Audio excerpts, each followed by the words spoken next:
Hello, you're listening to WKNC 88.1, and this is another episode of the Stripdown with DJ Ocean Spray. On today's episode, I am chatting with the members of the Durham-based band Dirty Flowers. So, can we start by introducing yourselves with your name and where you're from? Uh, Go ahead. I'm Spencer. Uh, I'm more or less from the Triangle area. I'm Allie, and same here. Okay. And can you tell me a little bit about how this project began? Yeah. We started this band in, do you think it was 2020 or was it 2019? We thought about starting this band in We 2019. thought about starting this band for a while before we actually started.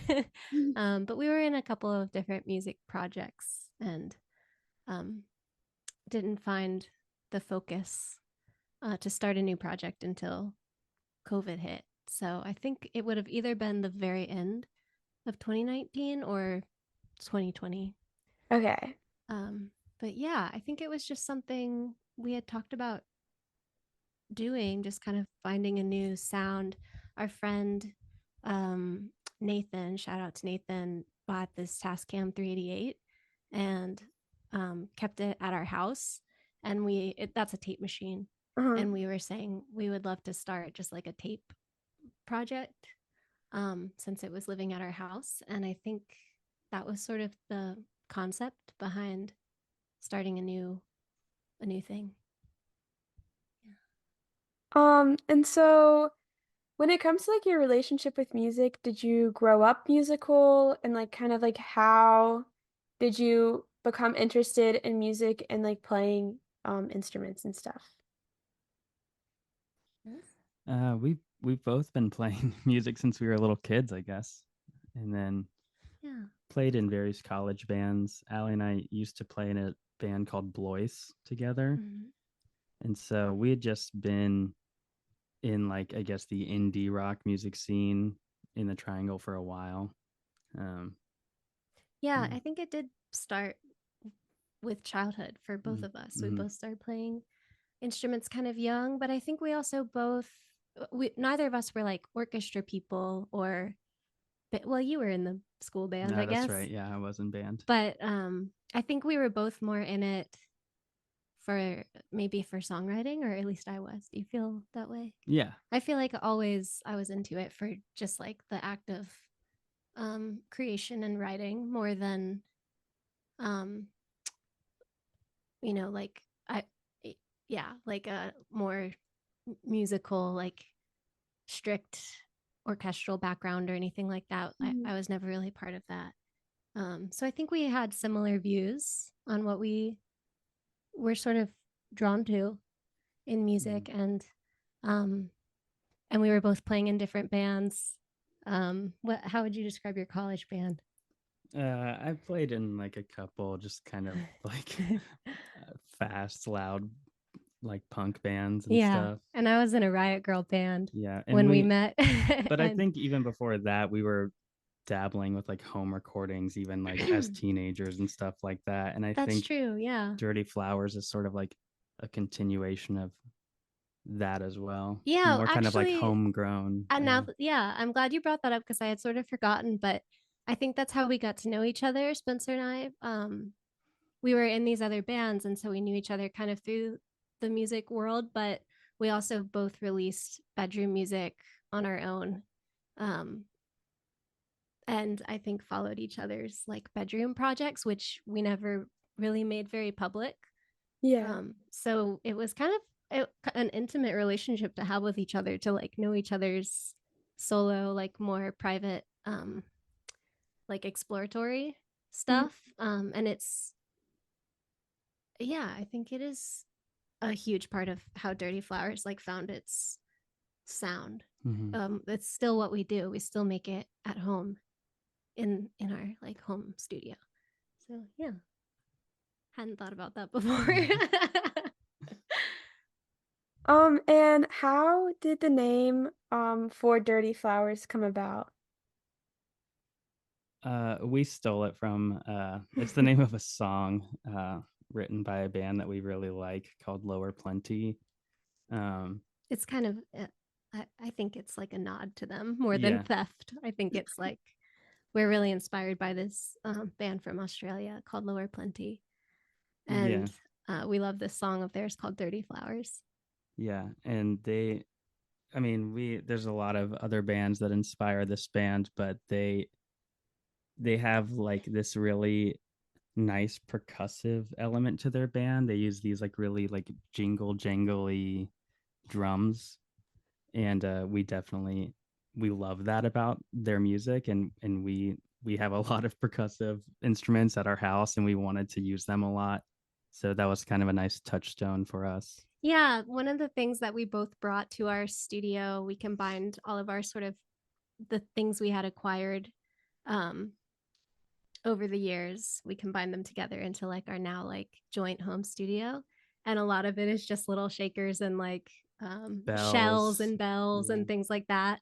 Um, that we've both just kind of separately, I guess, acquired over the years. And I remember also when I heard Lower Plenty, I felt really seen because I had actually written a song called Glass Clinkin' Ice. And I had been in my head developing this idea of like making a track that was like mostly based around the sound of ice in a glass. And Mhm. I'm pretty sure one of the sounds they use is ice in a glass. It sounds amazing. Yeah, that's awesome. And so getting into kind of like your songwriting, do both of you guys write for the band or and like kind of how does that process work? Like is it like, one person kind of writes one song or do you kind of like work together on things? Um, on our record, I would say we kind of would individually write songs and then bring them to one another. I wrote most of my songs ended up on the record, uh,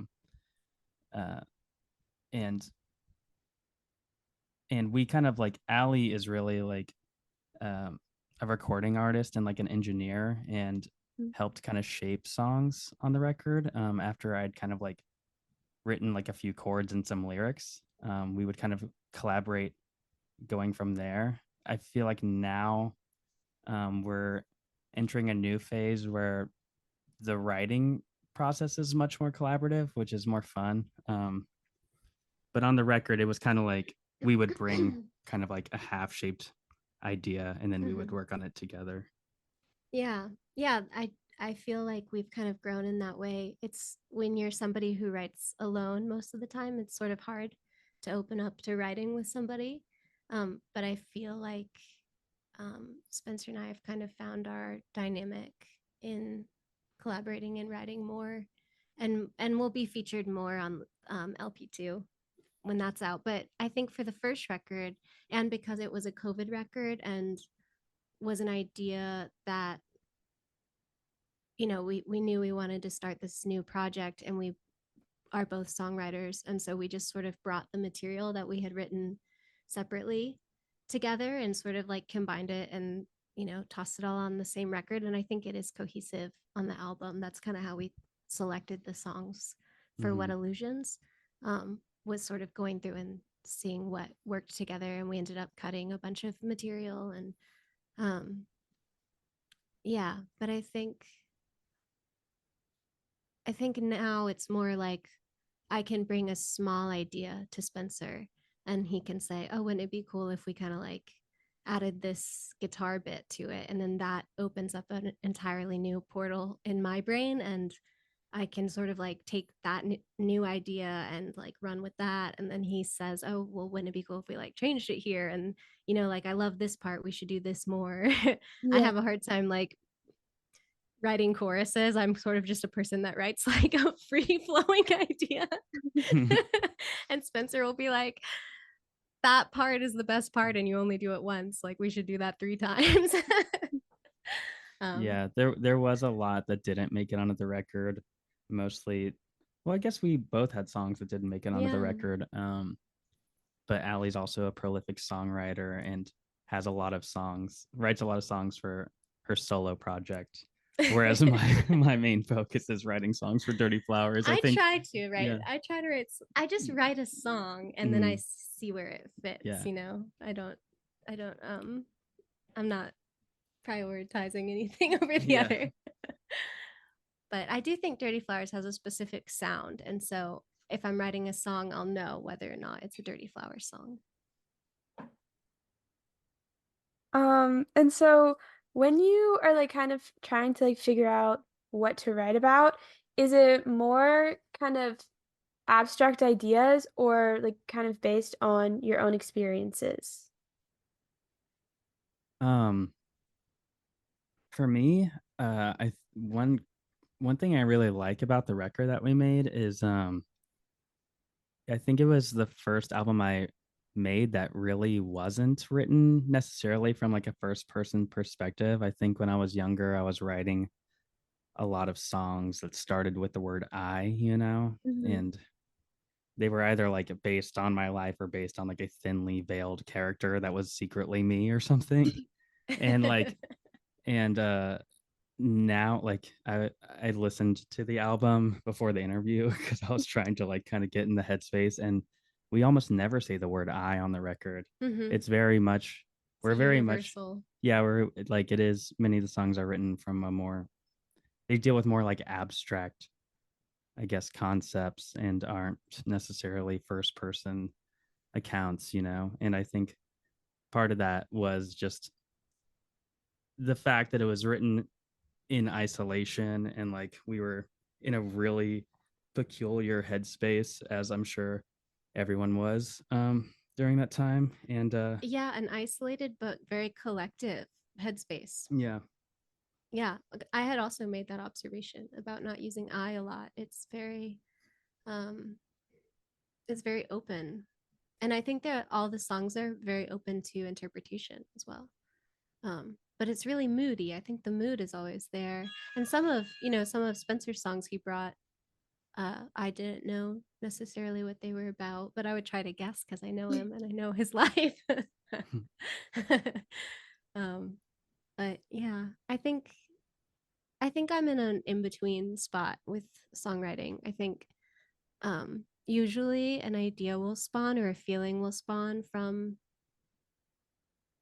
my personal experience with something, but it can grow and evolve as I'm like exploring the song deeper, new ideas come up.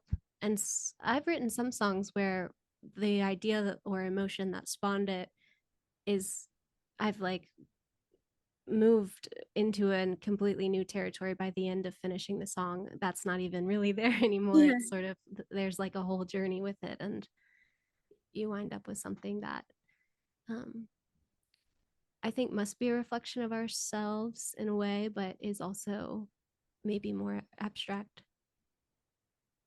And so are there any musicians that you take inspiration from when it comes to creating your own music?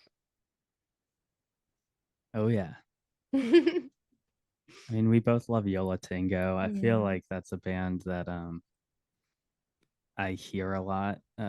Especially we our live band, like our live set is very different from the record in that it's a full band. Well, I guess the record is full band, but But we it's mostly yeah, mostly Spencer. He plays the drums and the bass and yeah, the record was mostly the two of us, and with the live band we're just a little bit noisier and like louder, and we play electric guitars instead of acoustic guitars. yeah, we And went electric. yeah, exactly. And I that's a band Sorry. um that I think has been a huge influence on us, as well as bands like the Silver Jews and kind of these Hmm. these classic like The clean. the Clean. Hmm. Yeah. Just great indie rock bands. Yeah. Hmm. And so I know that you mentioned that you recorded your album during COVID and stuff, but could you tell me a little bit about like the recording process? I know that you worked with Sluice and like a lot of the members of like Fust and stuff too. And I guess kind of like how everything came together. Yeah. Well, I think that's kind of our uh, the music community that we were speaking of earlier. Um, for me, Sluice and Fust, they're all like old friends who I also met when I was in the Riot Girl band. um, and so I think we've all sort of um, paid attention to each other's writing and projects over the years. And at this point, it's been like, I mean, I've I feel like Sluice and Fust are evolutions of older bands that I used to listen to, and similar members and like the same songwriters, Aaron and Justin. And I think in the same way that Spencer and I have been like developing new projects like Dirty Flowers, they've also landed with Sluice and the new version of Fust, which is like a 6-piece Yeah. band at this point. Um, so yeah, I think working with them, I don't know. I mean, it just feels like a very like sort of full circle um, music community sort of thing. Um, yeah.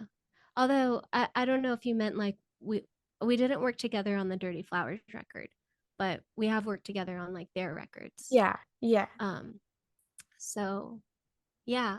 And I think yeah, we're all just kind of part of this like organism.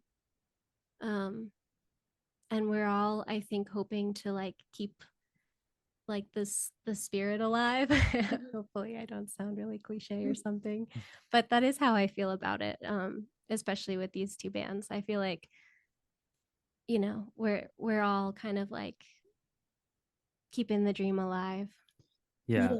they're bands that we really believe in, and Mm-hmm. we our very first show. I mean, we haven't played many shows as Dirty Flowers. I think we've only played 3 shows, even though we've Oh, been a we've played band. more than 3. Have we? Yeah, it's, well, I don't know, we'll have to count. Okay. Well, we've played very few shows, but the Yeah. very first one we played was the first album release, Yeah. and so it was like really Oh, that was special really to be a part special. of that.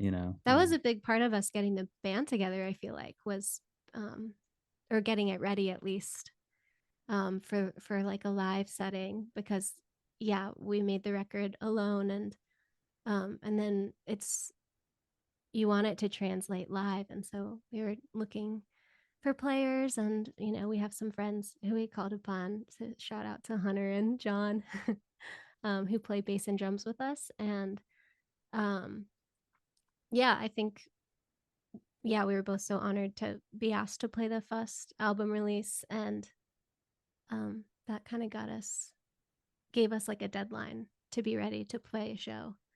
And yeah, I'll always remember that show. It was really special. Mm-hmm. And so how would you, I guess, describe the music that you guys make as Dirty Flowers, or like if you would put it in a genre, like I don't know, how would you classify it yourself? Live, we call it art rock amongst ourselves, which I think is kind of true when I think about it.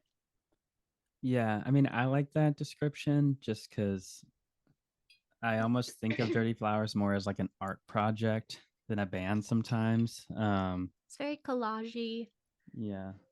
and stylistic in, I think, ways that it does feel like it relates very much to like a visual aesthetic, at least for me, and I think for you too. Feels like a Yeah. Yeah. I an mean, art, like a piece of art. yeah. And like speaking of which, our friend Olivia did our album cover, and I just thought it was so perfect, like such a good kind of visual representation of the sound, which is very much like, I mean, there's songs, Mm. there's songs that start on the acoustic guitar, but we really Mm. tried to make them almost like maximalistic in a way. You know, we use a lot of instruments.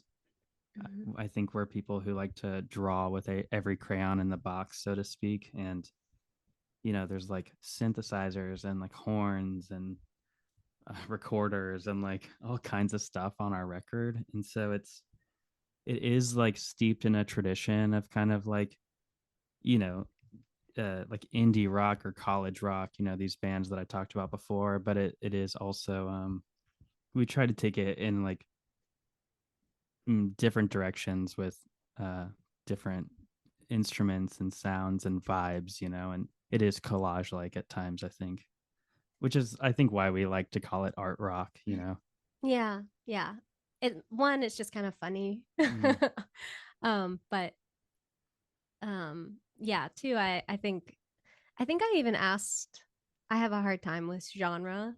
And I think I asked somebody once what they thought it was. What, like, if you had to, like, what does Dirty Flower sound like to you? And they were like, it sounds like sound exploration. And it is, you know? It's like, it's songs. At the heart, it's songs. We start every song with usually acoustic guitar and like a scratch vocal of some kind. So there's lyrics. But then what sort of comes around that? I mean, in the end, not the acoustic guitar isn't always the main thing. By the end, the main thing could be like this weird Septivox sound that we love, or like, yeah, whatever other weird sort of thing we've come up with. A weird like in the box sound that we made out of a harmonica that we like ran through a granular synthesizer and um like threw a ton of reverb on or something.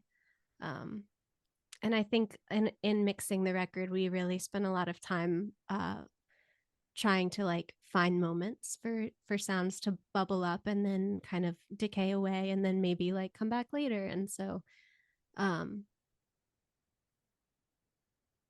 yeah, I don't know, I digress, but I sort of forgot the question. Sorry. Yeah, one of my favorite things on the album is like there was one song we were just having trouble with and I was like it just like needs something and we like threw in this sample of this child. It's like it's an interview of like this child from like the 19 probably the early 1960s or something, and he had been given LSD as some sort of experiment and like he's being interviewed, and this is just on YouTube. And I remembered seeing it like a long time ago, and so I just like searched for it and we found it and we like took all this audio from it and like manipulated it, Threw and a it just ton of delay on it. yeah, and I just liked the way it felt. Like it was just this Mm-hmm. weird thing that kind of like completed the song. Yeah, it filled the space. It's been a fun way. That's a great example. That's on the song vessel. And I love what that added. And I feel like it's really been freeing to leave space and think what could happen here. And it doesn't have to necessarily be um, one of the more classic choices. It could be anything. It could be our cat feeder. Yeah. I just heard the cat food trickle down and I'm like, oh, we should put that on the next record. um yeah. And so do you guys plan on releasing more music as Dirty Flowers soon? Yeah. Yeah, I don't know how much I can even say about it. I mean, not like I think you can say yeah, we're gonna stuff. be on a compilation. There's gonna be a new song this summer that comes out as a part of a compilation. And then we're working on a new record. We tend to work pretty slowly, and I'm okay with that. But you know, Sorry, it's probably my fault. Is that what you no, said? no, it's Oh, okay. oh my gosh, I think it's mostly my fault if anything. But Okay. um yeah, so there again, like I think of it as a long-term kind of art project. So I suspect we'll always be working on Dirty Flowers in some way, whether that's like a record or like I don't know, focusing on like making a cooler live show or something like that. But there will be more music in the future. And we've started it. Yeah, we have started We've it. started Yeah. it, but we do our our processes pretty slow, and it was with the first record too. Mhm. um Yeah, it took a long time to make that record. yeah, yeah, and I think we're learning the process because that was the first record. We were sort of toying with a lot of different things, and we had to like find the place that felt true to the project. And now we sort of have a blueprint from the first record. And so I think with the second record, maybe I don't know, I feel like we have our process dialed in now. Um, so we can move a little bit quicker. I'm sure that will be true with every record, really, especially if we use the same set of tools, because it won't be part of the process to like figure out how to use the tape machine and do Yeah. all this stuff. Yeah, we'll probably never be the type of band that releases like a great album every year, you know, but I think we'll always be working on music. Yeah, agreed. Because I think we also spend a lot of time in the songwriting process. um, and even more so now that we've developed like a collaborative method, sort of. I think, yeah, we're pretty considerate about the songwriting, and that takes time. So yeah, while we've started recording the next record, we're also still writing songs that will be on the next record too. Yeah. Yeah. Yeah. The listeners are going to take a quick break to listen to Symbol off of Dirty Flowers 2022 album What Illusions.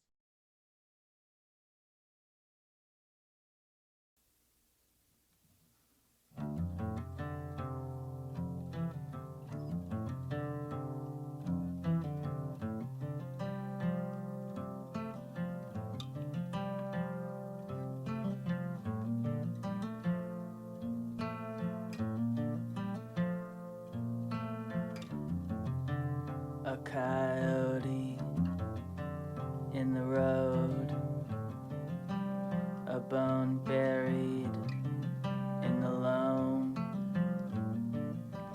Ghosts are there when no one's looking.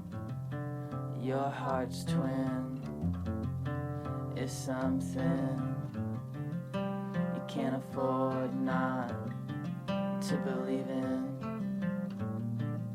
Something you bought sight unseen, a spider web suspended in a sunbeam. There are times when you feel everything, a cracked sidewalk and a seashell, oil spills and poison wells. The symbol and the thing itself, they mean everything, they mean nothing, they mean anything now.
And so kind of like more into, I guess, your like personal like music listening kind of stuff.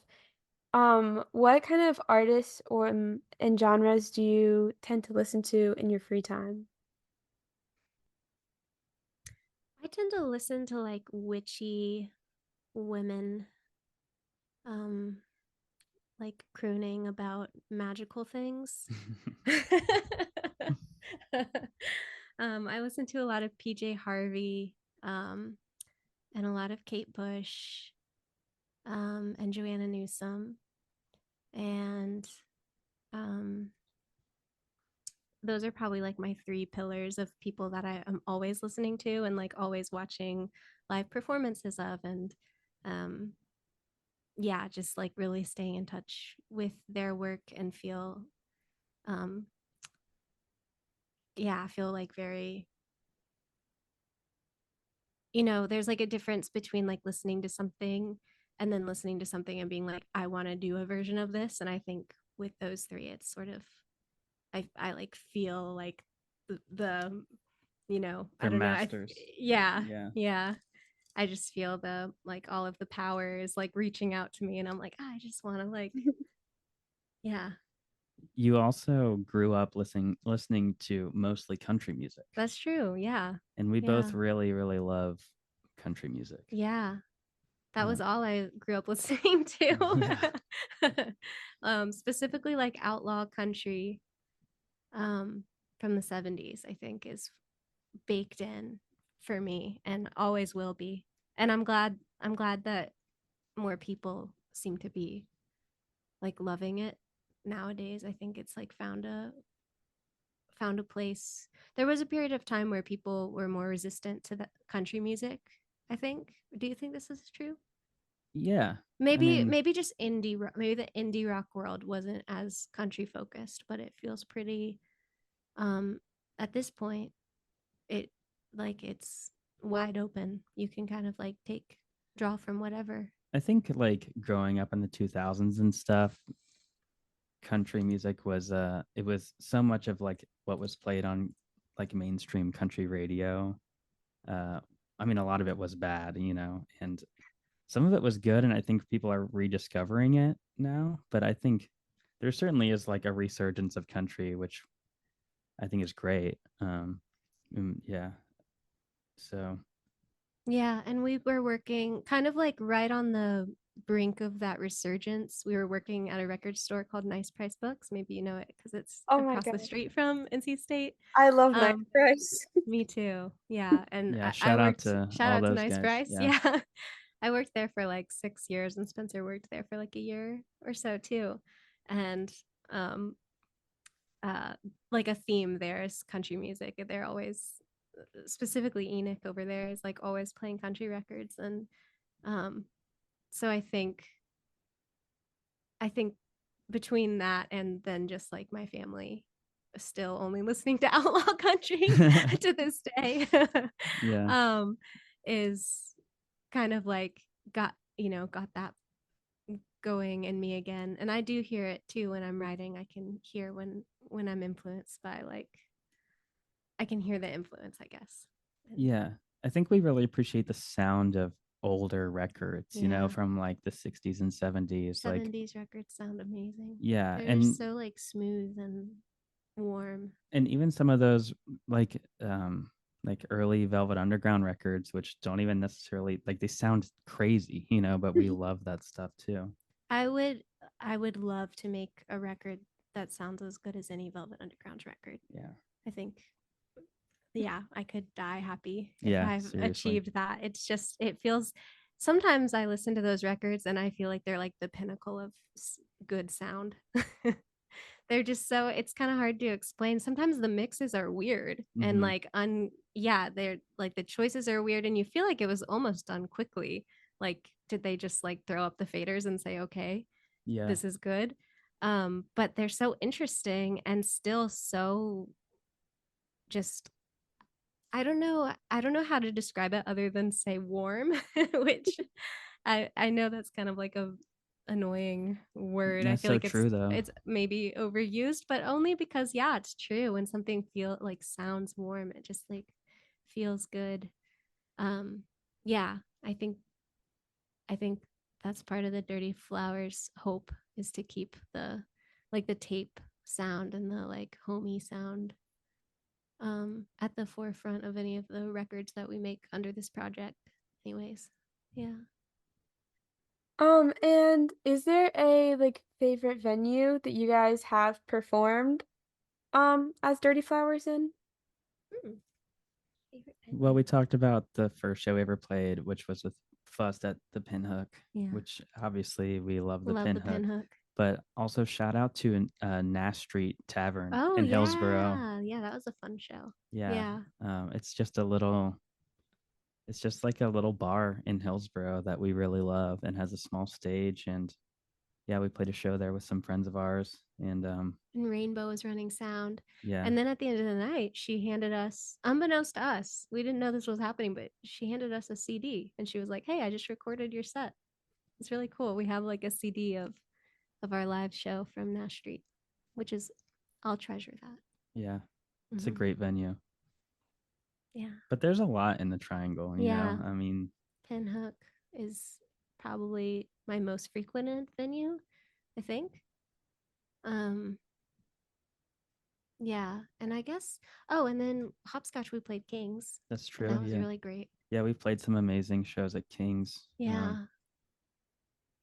Yeah.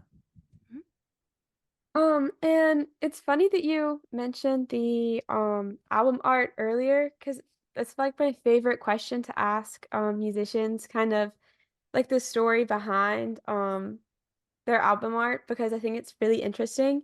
So you mentioned that one of your friends created the image for What Illusions? And kind of like, did you ask her to do that, or like did you see her art and you wanted to like use it, or like kind of like how did that come about? I think we both just really liked Olivia's style, and I reached out and asked if I could commission the album art, and she sent us several pieces. At And the time, she hadn't done album art before. I think we had just seen her um, collage pieces, right? I think so, yeah.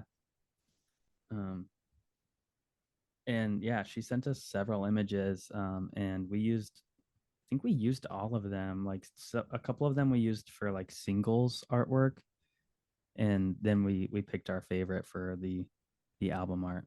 It was tough to pick too, because she sent us three, and I think we kind of vacillated on which one should be like the main cover.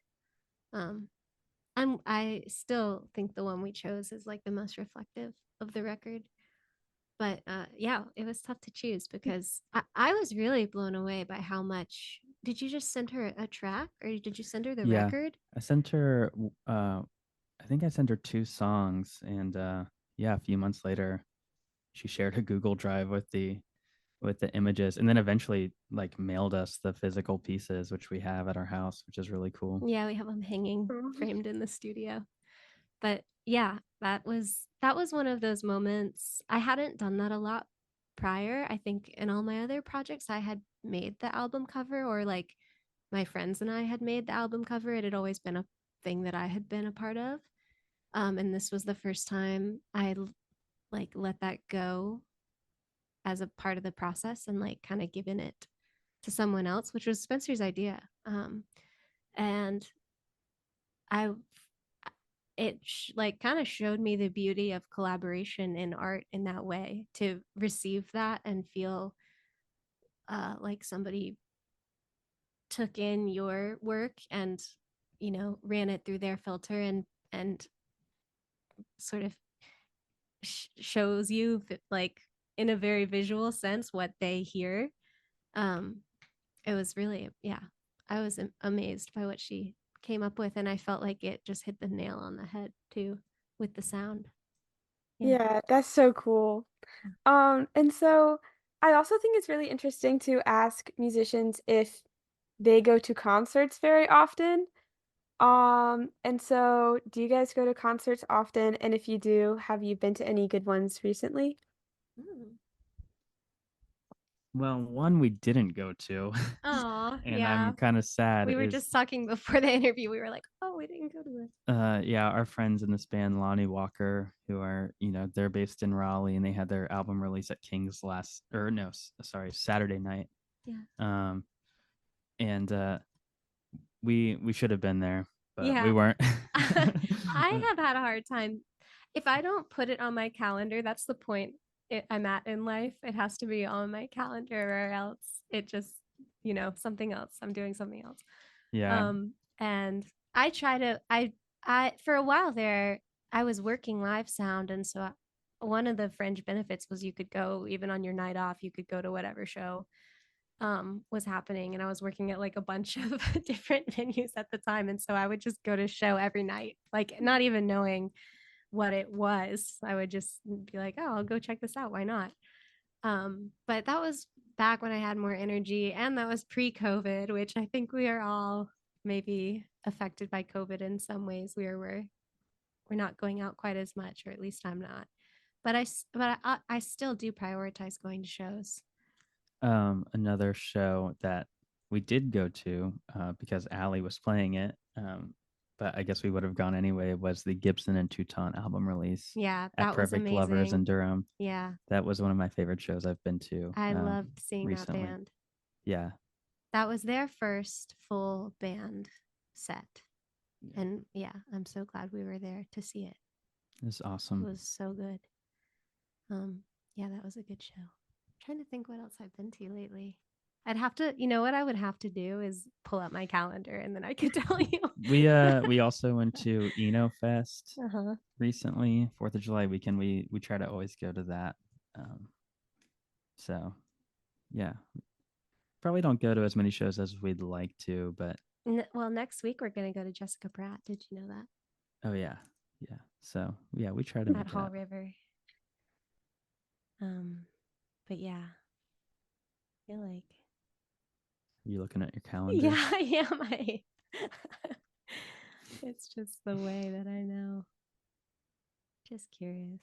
Another one of my favorite shows that we went to, I guess this was a while ago now, but Sluice did a Bruce Springsteen cover set, which Allie was a part of. That's legendary. Yeah, it was so good. So good. It was so much better than it should have been, even. Oh You my know what I gosh. mean? Like for a one-off show. It was like very impressive. It was as if they had been practicing for like months Yeah. and months. It was like an ensemble, like different singer for every song. Yep. And it was just fantastic. So good. Yeah. And just like Justin's true calling, I think, in a Bruce sort of, I don't know what you call that when you are being the person. What's that called? Impersonator. Bruce Springsteen. Yeah. He should. Yeah, just focus on that. He could do that for a living, honestly. Yeah. Also, Magic Tubers and Weirs played a set at Pinhook. We love the Pinhook. Not too long ago, and that was a really great show. And yeah, the Magic Tuber set made me cry. So good. We're really like, yeah, I feel like we're really kind of spoiled here in the Triangle. There's great bands everywhere playing all the time. So it's true. Yeah. And where could the listeners find you guys on like social media, Bandcamp, Spotify? Like, is it all just Dirty Flowers, or? We're on Instagram as Dirty Flowers. Dirty _ flowers. We had to get in line there. And we have a Bandcamp that's it's under we have our own record label. Humble brag. And it's called Halloween on Raspberry Hill. And our Bandcamp is Halloween on Raspberry Hill Records.bandcamp.com. And there you'll find the Dirty Flowers record as well as Allie's record. Yeah, my solo record. And hopefully then- other records someday. Yeah, we're just getting started with the label, so we kind of practiced putting something out with our own music to see how difficult it is and how much time it takes, and what's required in that part of the process. And it's super DIY, so there's not a lot of like promotion or anything that goes along with that. We just post about it on Instagram mostly. Yeah. But yeah, so I think hopefully we'll put out some stuff from more people in the area, plus our other records that we make. And we're on Spotify and Tidal and all that stuff. We're even on some weird stuff. I just signed up with DistroKid. That's like how I found to put out stuff with the label. And it like popped up with a bunch of things. And I was like, Deezer? Like, have you heard of that? Like some weird streaming platforms that I had never heard of before in my life. And it was like, do you want to like upload to all of these? And I think I asked you. I was like, should we upload to like all of these weird ones that we don't know? And you were like, yeah, sure, why not? Yeah, so you can find us on Deezer. That's but DEEZER. And then because we do everything ourselves, we also, at least when we were first on Tidal, we were like popped up under some other guy's profile because the name, I think he had the same name. And so you might find our record under somebody else. They might have fixed it, but oh, and then I remember spending an afternoon trying to figure this out, but I put us on YouTube Music. Like it uploaded us, but I had to somehow connect it to our Gmail or something. It's weird. It's like weird releasing these music. days. Yeah. But we also make, every time we put something out, we make a batch of cassette tapes, and we just do like a limited run of that. So for this record, we made, it was the first one we had put out, so I think we only made 25 tapes, which we were sold out of. But we might do another batch. Yeah. Okay, thank you so much. This has been another episode of the Strip Down with DJ Ocean Spray. Thank you so much for listening. And please check out Dirty Flowers. And I will send the listeners off with one more song today, and that is Mystery Wheel. So thank you so much for listening.